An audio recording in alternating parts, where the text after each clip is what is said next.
Welcome once again, everybody, to another episode of B&B Hockey Talk around the NHL. I'm Aaron Bloxel with my co-host, Mr. Matt Balzer. Matt, let's start it off today with the 3 stars of the month as well as the rookie of the month. What do you got for us? All right, so the 3rd star of the month of March, Mr. Brad Marchand.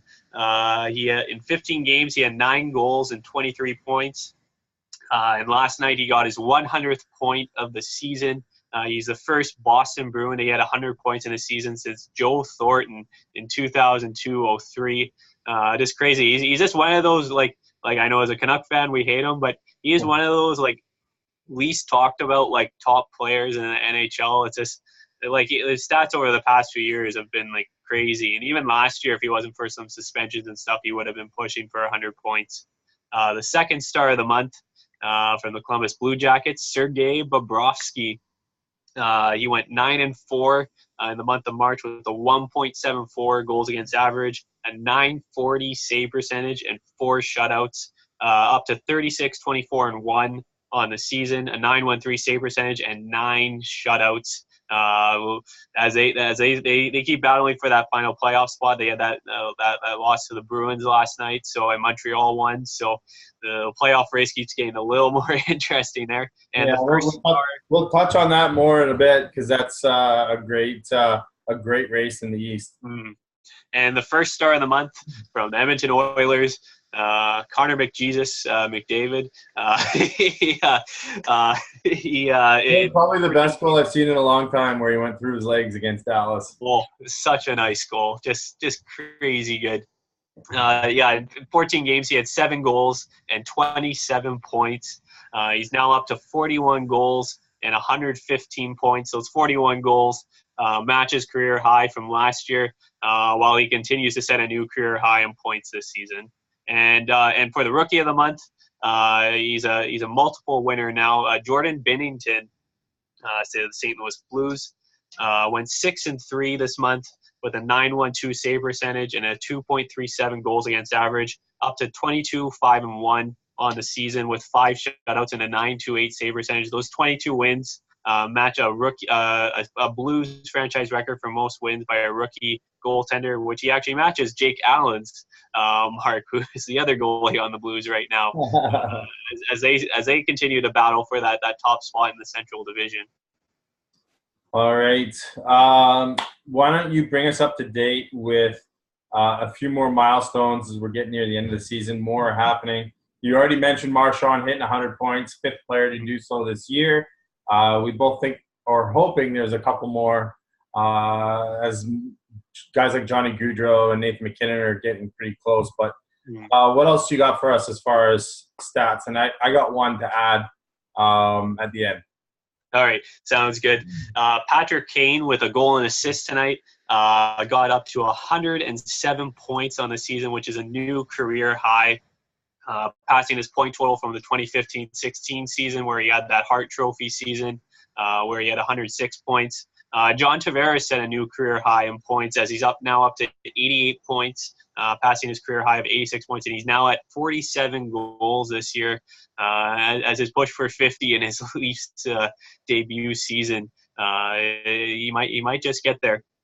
Also, Jack Campbell, 49 saves against the Arizona Coyotes last night. I believe that's the 4th or 5th most in LA Kings franchise history. Actually, a cool stat that I saw because I was looking between Jack Campbell and Jonathan Quick's numbers this year. Campbell in 30 games has a 10-13-1 record with a .930 save percentage, while Jonathan Quick in 45 games is 15-23-7 with an .887 save percentage. So talk about a crazy difference. And you never know, Quick has more years on his contract, but with the way Jack Campbell has played this year, he might be pushing for that number 1 spot. I'm pretty sure the NHL record is still held by the Quebec Nordique goaltender Ron Tugnut in a game against the Boston Bruins. Not sure which year. I'd like to say it was about between 86 and 89. I'm not sure when. It was in the old Boston Gardens, and it was, if I'm not mistaken, it was 82 saves he got credited with that night as they won in overtime 3-2 against the Bruins. Yeah, I remember reading something about that. I think in those old Hockey Now books that I think Paul Romanuk did Hey, you back might in have the read it. I watched it. day. Yeah, but yeah, I remember that. I think Man, those yeah. Nordique teams back then were god awful. So. Oh man, but yeah, talking about goalies, Peter Mrazek picked up his 100th career win in the Hurricanes' win against the Leafs last night. Joe Thornton tied Steve Yzerman for 8th most assists in NHL history, picking up his 1,063rd career assist. And then we also had Nathan MacKinnon got his 40th goal of the season. He's the first Colorado Avalanche to get 40 goals in a season since Milan Hajduk in the 2002-03 season. And that goal, which was an absolute beauty too, if you want to see it, was also his 400th career point as he continues to rip it up this year. Then we go to John Carlson. He got his 70th point of the season, which is the first time he's done that in his career. He signed that huge 8-year contract extension at the end of last season. He's living up to every penny of that deal. Well, he helps quarterback that crazy power play in Washington. Mm-hmm. Oh man, it's just that power play. It's like I can watch that all Oh day. man, it's unfair. They got 3 shooters and 2 unreal passers. Yeah, it's just man, it's just stupid good. And then I know I brought this up earlier, but I found out the exact one. So with Oilers officially getting eliminated from playoff contention, they'll just be the third team in NHL history to have 200-point guys on their team and not make the playoffs. So Draisaitl has 102 points right now, and McDavid at 115. The other two teams, the 89-90 Pittsburgh. Penguins. Yeah, with Paul Coffey and Mario Lemieux. Yeah, Lemieux had 123 points, and Paul Coffey had 103 points. And the other one was the 1987-88 Quebec Nordiques. We had Peter Stastny with 111 points, and I'll go Michel Goulet, Yeah, with 106. Those are the only other two teams in NHL history. I thought that was pretty cool, right there. And Alexander Barkov got his 94th point of the season. He tied Pavel Bure for most points in a season in Panthers franchise history. Bure did it in the 1999-2000 season. And that's now we're up to date on all the milestones. Tyler Bertuzzi became the first ever Detroit Red Wing to register 3 points in 4 straight games. So wow. Think about how long Detroit's been around. Guys like Brett Hall, Nick Lidstrom, Luc Robitaille, Shanahan, Yzerman, Gordie Howe, right? Tyler Bertuzzi's the first ever to do 3 points in 4 straight games. So that was an interesting record, and good for you, Tyler Bertuzzi. Wow, that is crazy. Especially like the Red Wings, they've won like 6 straight games right now. Which I guess if you're a Red Wings fan, I think you're a little mad because you want to go Tank Nation right now. But like the way the Canucks are doing the same thing. So I know, yeah, it's the same as last year or whatever. But at least last year we had the Sedins retiring, so you sort of wanted them to win because you wanted to go out on that high note, sort of thing. But yeah, like Detroit, like Bertuzzi, Larkin, Mantha, and Anthony Ciu, those 4 guys have been on absolute fire over the past like a couple of weeks here. And then of course, like I believe Bertuzzi was like the second star of the week, I think, this past week as well. Yeah. And speaking of the Red Wings, their head coach Jeff Blashill, he got a 2-year extension on his contract. So he paid his dues in the American Hockey League for many years with those Grand Rapid Griffins. And all their Calder Cup runs and championships there. So we'll see. He didn't have the best roster in front of him this year, so maybe in the offseason they can get him a few pieces. Yeah, let's touch on some of the playoff races quickly. Eastern Conference, Carolina with a huge win against the Leafs last night. Montreal with a monstrous win against Tampa Bay, and then Columbus gets spanked by the Bruins. So now we have Carolina at 95, Columbus at 94, Montreal at 94, both All of them have 2 games left. Montreal still has the harder route to get, plus Columbus has the tiebreaker on them. What do you think is going to happen here? It's close. Well, I got to stick to my guns because I said it's going to be Carolina. It's going to be Columbus going in because if you're Columbus, you got the Rangers and the Senators coming up next. So those should be the Senators have been winning a ton of games lately. I know, and they won again tonight as well. I saw 4-1 over the Rangers.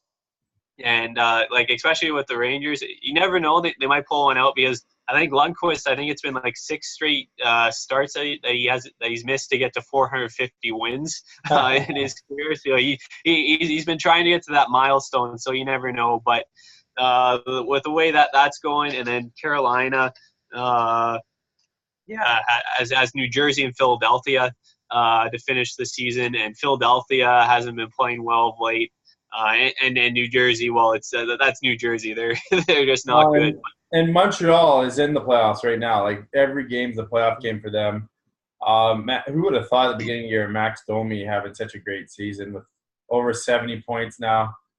He is carrying that team along with a few others. I mean, that Montreal's definitely got a good spread amongst its top 3 lines.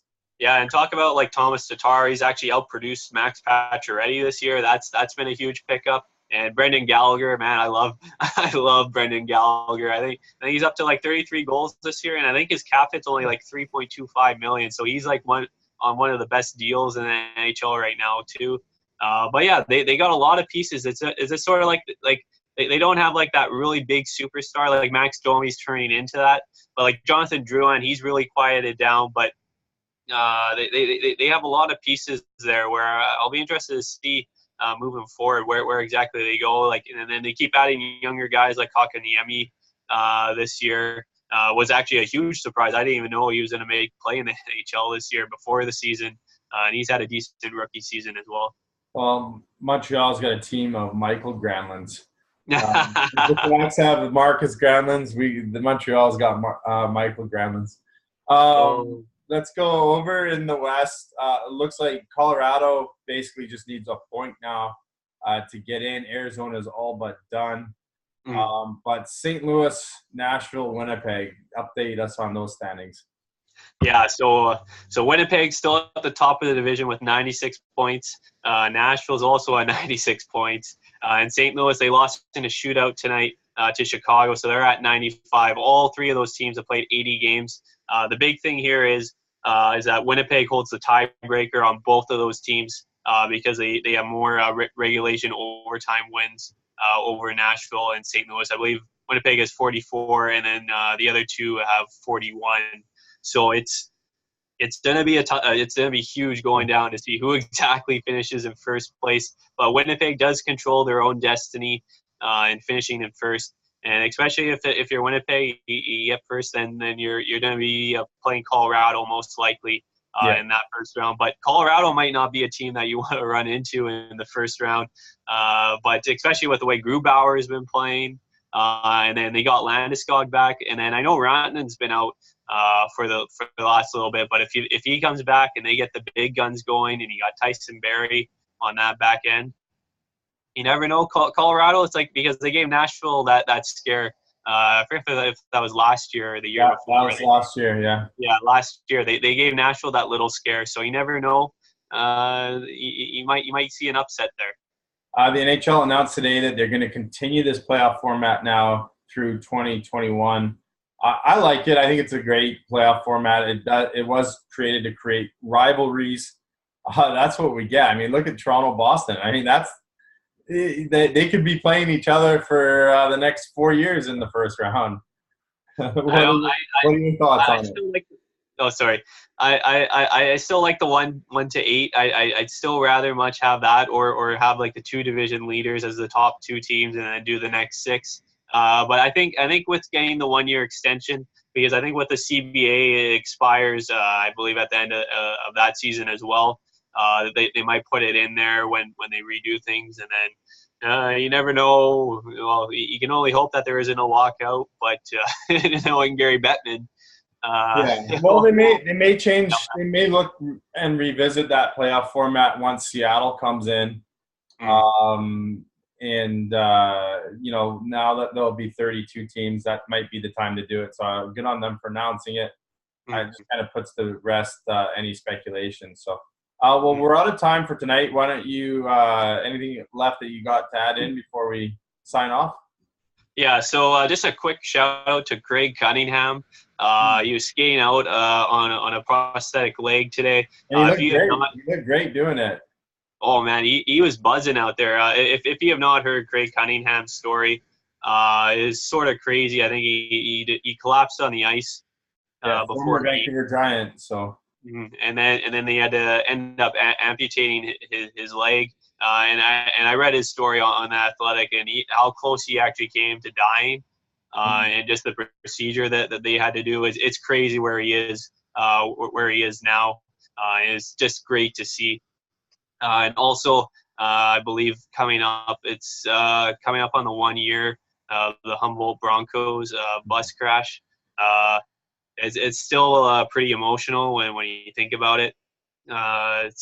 I still have the Humboldt Strong sticker on the back of my helmet, and it'll continue to stay there. So, just to all the fans in Humboldt, we're still thinking about you guys, and you won't be forgotten. And going back to us on our Facebook page, I'll have all the top highlights. I got already most of them up already tonight, and on Monday, and we'll be back on Friday with our Canucks talk. also, you can visit our show on YouTube at B&B Hockey Talk. Don't be afraid to leave a comment and talk about your favorite hockey team. So like Matt said, we'll be back on Friday. Everyone have a great evening, and we'll see you Friday.